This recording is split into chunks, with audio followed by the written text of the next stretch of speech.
दुपारी 2 वाजताच्या सुमारास आपलं गणेश रामचंद्र भोईर आणि त्याचे 4 मित्र शिरवली डॅममध्ये पोहण्यासाठी गेले असता त्यामध्ये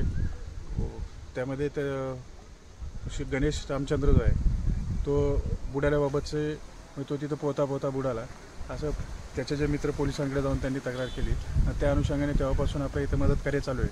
आता संध्याकाळ झालेली आहे आणि रात्रीचं काय मदतकार्य आपल्याला चालू ठेवता येत नाही, तरीसुद्धा आपण अग्निशामक दल, नगरपंचायत, MIDCचा अग्निशामक दल, पोलीस यंत्रणा, महसूल यंत्रणा आम्ही सगळे इथं उपस्थित आहोत. आणि त्याच्यामध्ये समजा जर आत्ता जर आम्हाला यश आलं नाही मदतकार्यात तर आम्ही उद्या सकाळी परत ते मदतकार्य चालू करणार आहोत. या घटनेबाबत काय अशी माहिती मिळते का, याला कोण जबाबदार वगैरे?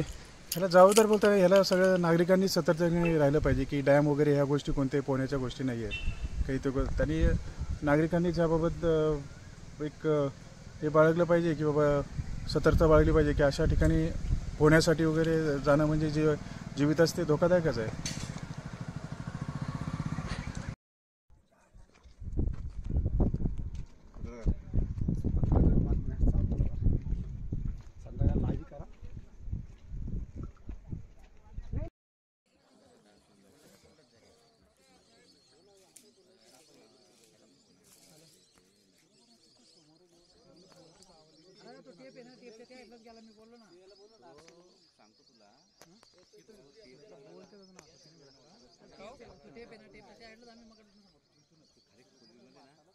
काय